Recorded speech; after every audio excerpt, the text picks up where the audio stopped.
journey into sound.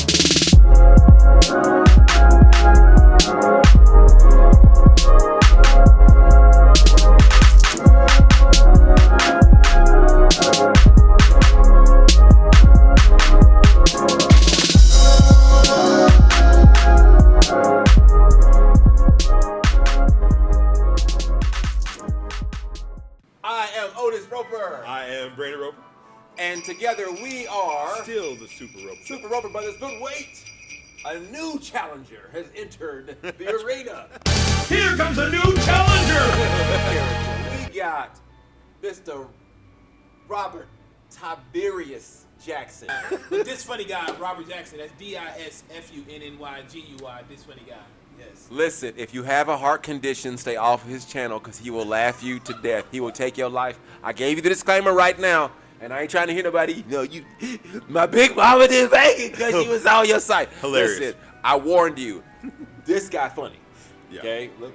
Thank you. So he's going to be here today Yeah. to review with us. Oh, yes. Another one of our holiday classic favorites, How the Grinch Stole Christmas, starring one James Carrey, if you remember him from In Living Color. James In Carrey. Living Color, he was called James Carrey. That is true. Yes. Not to be confused with Jim. His friends call him Jim. Yeah. Now, I'm going to start back in the day with Jim Carrey, back when nobody knew him. And what happened with him is he said that nobody in Hollywood would give him a shot. They said he was never a leading man. He was never going to be a leading man. That's true. But then came some brothers. The Wayans brothers. Not to be confused with the Young Roper brothers. Yes. There's different groups of brothers. Their TV deal didn't go through yet. So Yeah. We The way my sit bank back- account is set, it's complicated. We'll get back Yeah. to it. As not a Roper brother, Okay. but just another brother. We don't. It's not 1970. Seriously. We don't refer to black folk ain't all brothers. I got it. The Grinch Stole Christmas.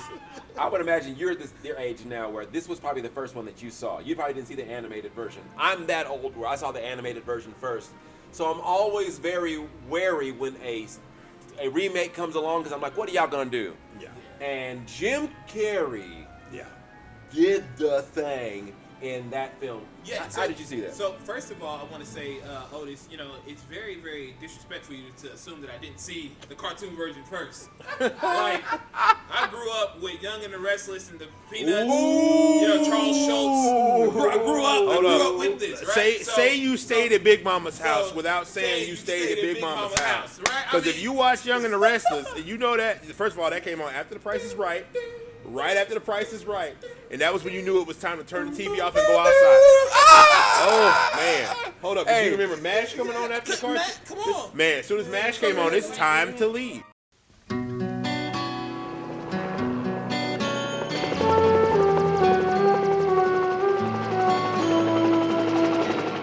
So tell me about The Grinch Stole Christmas. What do you think about the film just overall? Yeah, so with the one with Jim Carrey, I really, really liked it.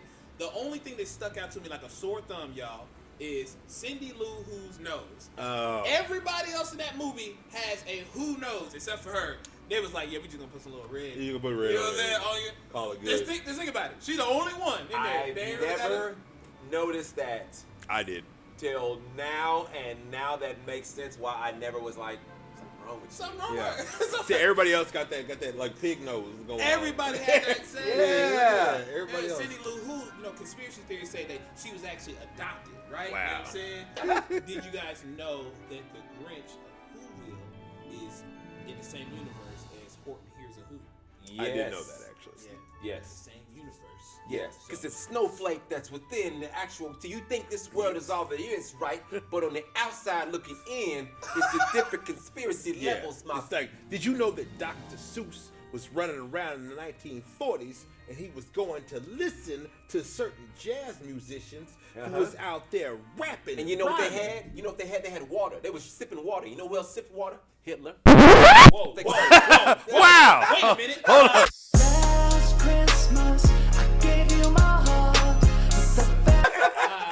So the Grinch. Oh yeah, the Grinch. Yeah. Hates Honestly, Christmas. I really like the movie though. I think Jim Carrey dove into the character very well, as opposed to somebody like Mike Myers, who definitely did Cat in the Hat because somebody said he has to, otherwise he's gonna owe taxes. Man, let me literally, tell you. Jim Carrey dove into this character with all the makeup and everything. Cat in the Hat was one of those movies that was like, it's Mike Myers doing Mike Myers jokes dressed as the Cat in the Hat. Yeah. It wasn't really like he didn't really become that character. That character was about mischief, mayhem, and having fun and all that stuff. But it was just like, nah, we going Mike Myers is gonna do bits for 2 hours, and then that'll be the movie. You know, That's it. the Cat in the Hat is about having fun and cleaning up before your parents get home. Yeah. That's what that whole story is about. It's having much fun, go crazy, clean up before your parents get home, so they don't flip out. If I would have just learned that lesson. Oh no, we did that once. Remember that party we had that one time? Never mind. Sorry, I'm dry snitching. The statute of limitations is passed. We're moving on. Yeah. So Jim Carrey, I heard that he underwent. He learned how to deal with torture coping mechanisms to have that makeup applied to him. Literally, the makeup was like being buried alive every day. How long did it take? The first day was 8.5 hours. And I went back to my trailer and put my leg through the wall. And I told Ron Howard I couldn't do the movie. And then Brian Grazer came in, and being the fix-it man, and came up with a brilliant idea, which was to hire a gentleman who is trained to teach CIA operatives how to endure torture.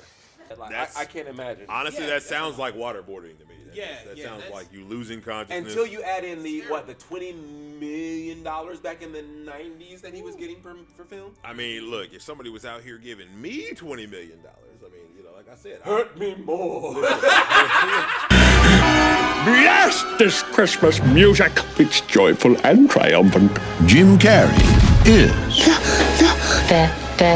The Grinch. I must stop this Christmas from coming. What are some of your favorite quotes and some of your favorite scenes from this Jim Carrey, How the Grinch Stole Christmas? I'm very happy that they left the narrator in the film. That was a brilliant stroke that has ruined other movies. If you've ever seen Into the Woods, that is what destroys that movie.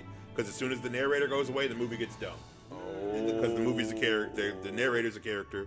So like, hello, he slinked and he slunked. Then he slunk to the icebox. Jim Carrey, slunk. Like, nobody could do that but Jim Carrey. Nobody would do that but Jim Carrey. And that's such a brilliant use of Dr. Seuss's actual language. When he laughed in his throat. I love the fact that they use that sort of stuff. That is what makes you. That is true. That is what makes you have a cohesive thing from the book to the animated to the live action. Is making it like it lines up. That is true. Very good. Your favorite quotes, your favorite scenes? My favorite scenes, honestly, is this is weird. It has nothing to do with the cartoon part of it, man. But when he's a kid, when they show the kid. Christmas of love, the fires of love. Baby, make a little wish. This will be perfect on the top of a tree. The fires of love. You didn't let me get it out, bro. I'm sorry. Bro, but that's the truth, though, right? It's like, man, that scene is so funny, man. Here, my other favorite, my true favorite scene is when he's going through the phone book. Hate. Double hate. Loathe entirely. When he's going through the Whoville phone book, it's you know what I mean? He's like, Otis Roper, hate. Me too. Oh, Yeah. beautiful. Yeah. Shakespearean, over the top, overacted. It makes me think of like Jim Varney in every role he's ever been in when they get those over the top like just like nuggets. It always makes me think of like Bugs Bunny when he's playing like the opera singer or something like Exactly. like this is way too sophisticated for such a Yes. lowbrow humor. Yeah. But kids grow up and appreciate that because the first time I heard Hungarian Rhapsody #2, it was in a literal cartoon. Yes. So it's okay to be a little heady sometime with kids. They will grow into understanding. Now, my favorite quote and scene from that film is two parts. The chair of cheer. All you got? Fudge, Judge. Made it myself. Mine are homemade too. Come on! Is that all you got? Is that all you got?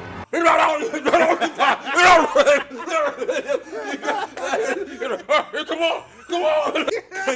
At some point, you take so much abuse. You're like, oh, yeah? And then you're like, that's my favorite one. And then the car accident. I knew you was about to say that. I knew you was about to say that. The car accident when he's laying there, when your boy is laying there, small little car. he's slumped. It's gonna blow!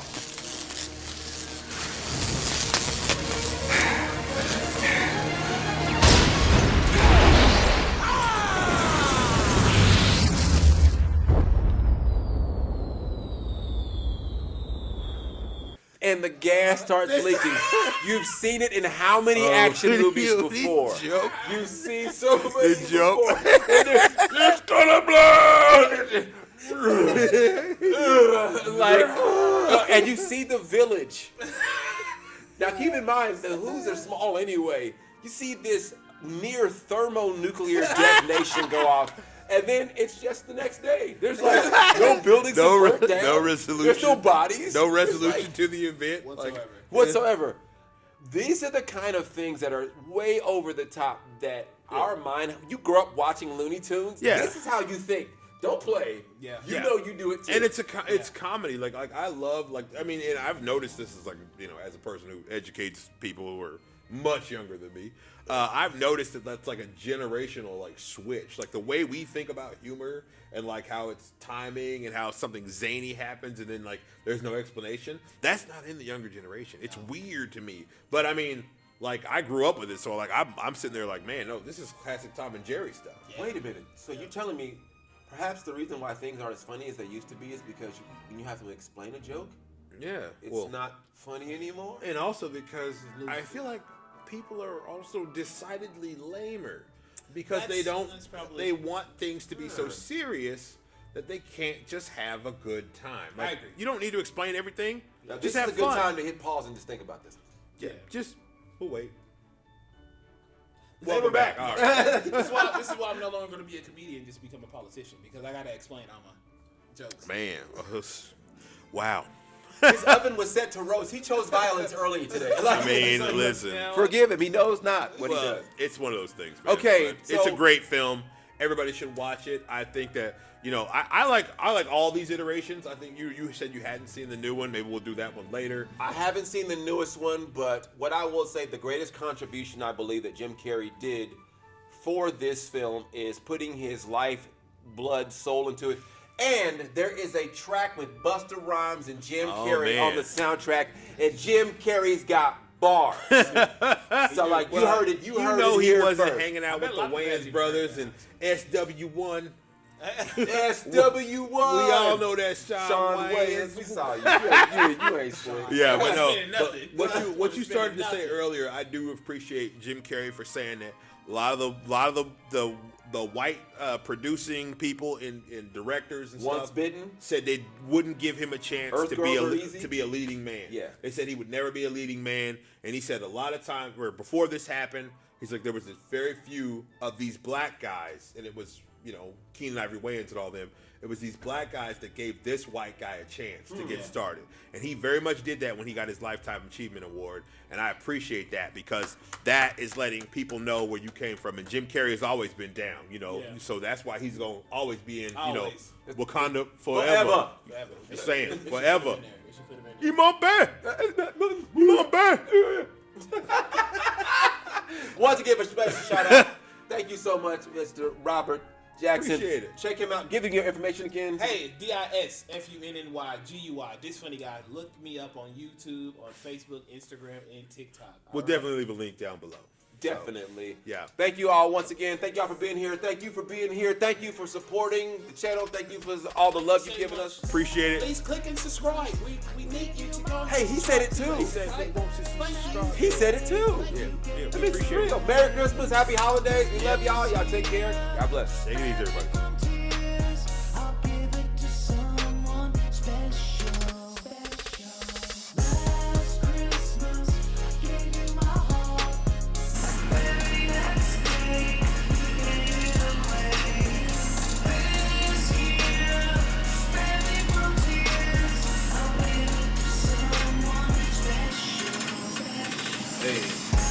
Hey, hey, hey, let go. Hey. You gave it away. Give it someone.